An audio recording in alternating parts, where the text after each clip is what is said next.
한국에서 사상 처음으로 인구 감소 현상이 나타났습니다. 수백 조의 예산을 쏟아붓고도 저출산 현상을 막지 못하고 있는데요.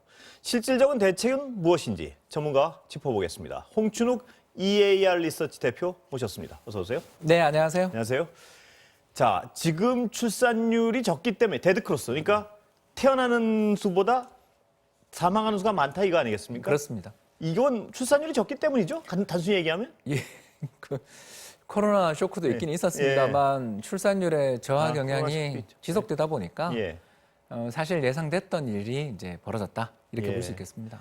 그럼 제가 모두에 잠깐 말씀드렸지만 그렇게 많은 예산을 쏟아붓고 했는데도 출산율 이 정책적으로 무슨 안 되는 건가요? 이건 어떻습니까? 보시기에. 예, 안 되는 면도 있고 예. 또 효과를 본 면도 있고 그렇습니다. 예. 이제 좋은 것부터 이야기 먼저 예. 하자면 기혼 여성 출산율은 반등했습니다. 아, 예. 그러니까 결혼하신 분들은 좀 소득도 높고 또 생활도 안정돼 있는 분들이 많다 보니까 상대적으로 결혼하신 분들의 기혼 여성 출산율을 살펴보면 각 가정에서 한 두세 분 정도를 낳고 있으니까 그건 효과가 좀 발휘됐다고 볼 수 있는데 이제 문제는 결혼 자체를 안 하는 사회의 흐름 자체를 바꾸지는 못했다라고 볼 수 있겠고요. 예. 특히 이제 우리나라에서 뭐 최근에 굉장히 마음 아픈 사건들도 있었지 않습니까? 이런 것처럼 우리나라에서 그 비혼 출산이라는 문제가 사실은 이게 참 뜨거운 감자입니다.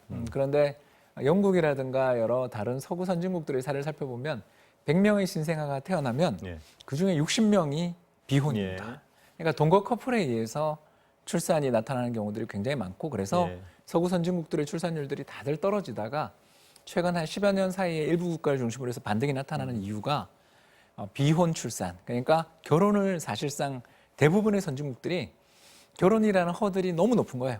예. 결혼을 하기 위해서 예. 뭐 돈도 많이 필요하고 더 나가서 이 결혼에 관련되는 여러 법적인 우리 이제 장비들이 예. 있지 않습니까? 물론 안정적인 결혼 생활들을 유지하기 위해서 여러 가지 장치가 갖춰져 있는 건 좋은 일이지만 결혼 그 자체에 골인하기 어려운 예. 그러니까 기혼 자체가 어려워지는 사건들이 벌어지는데 아시아에 있는 국가, 한국, 대만, 홍콩, 한국 이런 나라들은 비혼 출산 비율이 거의 1%. 예. 반면에 서구 선진국들, 특히 미국만 하더라도 40%가 넘거든요. 예. 그렇게 되니까 출산율이 높은 나라와 낮은 나라들 사이에 아주 큰 간극이 벌어지게 됐던 이유가 뭔가를 생각해 보면 결국 이 동아시아의 문화 문제도 예. 조금은 영향을 미쳤다라고 볼 수 있는 거죠. 그러면 그 해결 방법은 문화를 바꾸는 건가요? 비혼에 대한? 두 가지 다 해야죠. 예. 첫 번째는 결혼이 좀 쉬워지도록. 예. 그러니까 우리나라의 가장 대표적인 제가 문제를 하나만 이야기를 하자면 신혼부부 특별 공급 예. 이런 것들 우리 이야기 많이 하잖아요. 근데 이게 결혼을 한 커플한테만 예를 들어서 특별 공급을 해준다. 이게 사실상 이중에 좀 문제가 있는 거죠. 왜냐하면 결혼이 굉장히 어려운데 결혼하신 분들은 상대적으로 소득 수준이 높거나 아무튼 뒤에 뭐 부모님들이나 또는 여러 가지 배경들이 좋은 분들이 결혼하신 건데 그분들한테 우리가 특별 공급해주는 식으로 지원을 해준다라는 예. 건 어떻게 보면 결혼을 아예 지금 포기하거나 뭐 또는 그런 거에 대한 그 희망은 갖고 있지만 잘 안 되는 분들에 대해서 역차별이 될 수 있는 부분도 있는 거죠. 그래서 예. 제도적으로 첫 번째로 말씀을 드린다면 동거 커플들한테도 이제는 동일한 그러니까 혜택을 줘야 되는 그렇죠. 말씀이시죠? 그러니까 그런 예. 것부터 시작해서 여러 가지 이제 제도들을 바꾸는 게 가장 먼저 우리가 이건 세계적인 흐름이니까 예. 어떻게 방법이 없는 부분 아니냐. 이게 더 우리의 경제 전체 저출산, 인구 감소에 대응하기 위해서 이게 무엇보다 중요하다 생각된다면 정책적인 변화가 필요하고 두 번째는 당연히 경기를 부양해야죠. 예. 그렇습니다. 지금 뭐 최근 들어서서 왜 이렇게 출산율이 급격히 떨어졌냐 이러면 결국 코로나 불황이죠. 그러니까 불황에 맞서서 특히 청년층의 젊은 층 2030 실업률이 끝도 없이 올라가고 있으니까 이 부분에 대해서 적극적으로 예산을 써서 경기를 부양하고 특히 내수 경기를 활성화시켜서 그 취직을 시켜주는 방향으로 나가는 그러니까 구조적인 아까 이야기했던 제도와 구조적인 노력과 지금 당장의 경기 부분 둘 다를 함께 노력을 해야 될 문제지 뭐 이게 저출산 고령화 대책이 전혀 효과가 없었다 이렇게 단정짓기는 어려운 부분이 있습니다. 근데 말씀하신 대로 그런 걸 쉽게 바꿀 수 문화도 그렇고요. 쉽게 바꿀 수는 없는 부분이 있어서 우리나라 인구는 계속 갈수록 더 줄어들 것이다 이런 어떤 전망들이 많은 거 아닌가요? 현실적으로 그렇습니다. 예, 그렇다면 그렇게 되면 우리도 일본같이 인구 절벽 이런 어떤 상태로 나갈 가능성이 크다고 보시는 거예요? 디플레이션, 잃어버린 10년 이런 식으로 지금 뭐, 상태 인구가 전개되면 인구 상황이 전개되면요? 그 인구 절벽은 동의. 예. 왜 그러냐면 이제 우리나라 현재 밀레니얼 세대들이 사실상 마지막 남은 인구 집단입니다. 예. 그러니까 다시 말씀드려서 2000년대 이후는 40만 명 이하로 내려온 지 오래됐고 지금은 30만 명도 깨졌습니다. 예. 다시 말씀드려서 그 인구 집단 자체만 가지고는 이제는 정말 희망이 없는 거고요. 결국 우리나라 지금 현재 30대 초반에서 20대 후반에 있는 한국의 밀레니얼 세대들이 결혼을 해서 그분들이 출산율을 높여나간다면 20, 30년 뒤에 경제는 또 달라지는 거니까 예. 현재로서만 놓고 본다면 특히 지금 밀레니얼 세대들의 결혼율 또는 출산 흐름이 지금 현재로만 놓고 본다면 앞에 있던 X세대보다 훨씬 더 적으니까 예. 이렇게 되면 일본처럼 인구 감소 시대는 불가피하다. 그럼 이제 두 번째, 인구 감소가 벌어지게 되면 일본처럼 그렇게 불황을 겪게 될 거냐에 대해서는 반대 의견인 게 예. 왜 그러냐면 일본은 전체 GDP에서 차지하는 수출 비중이 10%예요. 예. 근데 한국은 좀 올해 작년 내수 경기가 너무 안 좋아서 그러겠지만 전체 GDP에서 차지하는 수출 비중이 40%가 넘는 예. 수출 대국이니까 한국 경제는 수출 잘 되고 세계 경제 여건이 개선될 때 우리가 경쟁력만 개선시킬 수 있다면 성장률 자체가 마이너스를 기록하고 물가가 마이너스를 가게 되는 디플레 상황으로 갈 가능성은 예. 가능성은 있지만 막을 여력은 있다 이렇게도 볼 수 있는 거죠. 예. 일본보다는 나은 상황이네요, 그러니까.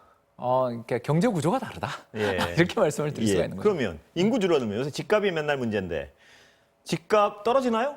양극화되겠죠. 예. 그러니까 지금 일본 이야기를 하셨으니까 잠깐 설명을 좀 드리자면 2003년에서 2005년 사이에 일본의 6대 도시의 도심 아파트 집값이 오르기 시작했습니다. 예. 그러니까 다시 말씀드려서 전국 토지 가격은 26년 연속 하락했는데 그 잃어버린 30년이죠. 예. 26년 연속 하락했는데 오사카라든가 뭐 동경이라든가 나고야 같은 일본을 대표하는 산업 지역의 도심 아파트 집값은 급등에 급등을 하고 있습니다. 예. 그러니까 왜 그럴까 생각해 보면 결국 세 가지. 첫 번째 이제 금리가 싸지니까 취직을 하고 또 좋은 직장을 가지고 계신 분들 입장에서 대출받기 쉬워졌고 두 번째는 공급도 부족했고 이건 우리도 같은 문제죠. 예. 세 번째가 클러스터 효과. 정보통신혁명이 시작된 거죠. 그래서 정보통신혁명이라는 게 결국은 똑똑한 그리고 뛰어난 기업의 인재들과 학교 그리고 각종 여러 가지의 이런 시너지 효과들이 생겨서 잘 되는데 승자는 계속 잘 되고 예. 뭐 아마존, 테슬라 예. 반대로 밀려나는 수많은 참여자 중에 패퇴한 사람들은 물러나지만 대신 그 사람들이 또 성공하는 기업들 속에서 어떻게 보면 재취업의 기회를 잡는 예. 이런 어떤 형태로 발전해 나가는 거 그럼 아니겠어요? 집값도 그거에 따라서 양극화될 그렇죠. 거란 말씀이시죠? 그래서 클러스터가 형성돼 있는 곳은 상대적으로 좀 집값이 버티거나 오를 가능성들도 예. 남아 있는 거죠. 예. 그런데 인구가 줄어들면 주변 지역은 떨어질 가능성이 크다. 그러니까 흡수되거나 예. 소멸의 리스크들도 있다고 볼 수 있는 거죠. 자, 인구를 아까 말씀하신 동거하는 분들도 똑같이 대우를 하고 비혼 출산도 장려 아니고 차별하지 말아야 되고 이런 대책은 좋은데요. 그게 만약 우리 문화에서 안 되면 이민자를 받는 데 대한 어떤 너무나 거부감이 있으면 이민자 중에 굉장히 엘리트 이민자만 받으면 될 거 아니냐 이런 주장을 하는 분도 계십니다. 어떻게 보세요? 그게 이제 바로 이 기술 이민입니다. 예, 미국의 H1A 비자라는 예. 것인데요. 즉 트럼프 대통령 취임 이후에 실제로 미국이 그 비자를 중단시켰어요. 예.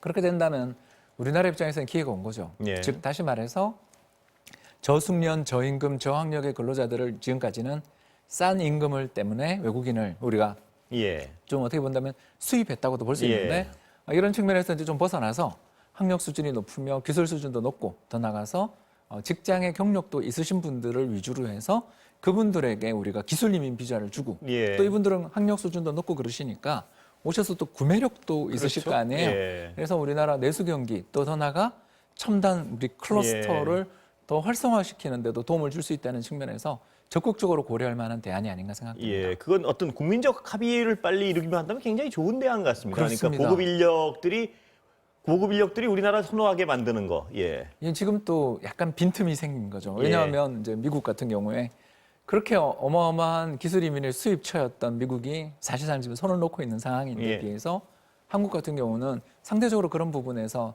더 여력도 있고 또 우리 기업들 입장에서도 예. 해외로 지금 공장들 신설하는 이야기 들으셨을 겁니다. 예. 그러니까 이런 부분들에 있어서 우리 국내에서 충분히 가능한 기술 인력들을 공급해주는 방향으로 해서 예. 우리 한국 기업들의 해외의 그렇습니다. 설비 이전 예. 문제들도 어떻게 보면 좀 그 위험도 완화할 수 있는 면이 있어서 뭐 어떻게 본다면 일석이조의 효과를 예. 거둘 수 있다고 봅니다. 시간은 다 됐는데 마지막으로 짧게 하나만 여쭤보겠습니다. 그 노령 인구들이 일을 하게 되면 많이 사람이 부족해서 생산성이 떨어지기 때문에 인플레이션이 올 것이다. 이 분석에 대해서는 동의하십니까? 예, 그런 분석을 하신 분들이 상당히 예. 계십니다. 근데 그 분석들이 지금까지는 안 맞아떨어지고 예. 있습니다. 왜 그러냐 하면 건강하신 거죠.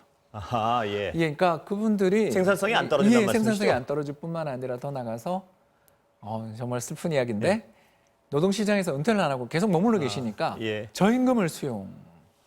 예. 그래서 사회 경제 전체에 있어서 아까 방금 말씀드렸던 이 경제 도시 간 양극화뿐만 아니라 임금 간 양극화도 유발하면서 오히려 물가를 현재까지는 떨어뜨리는 요인이 우세하지 않냐 이런 예. 분석도 제기되는 것 같습니다. 예, 오늘 여기까지 듣겠습니다. 감사합니다.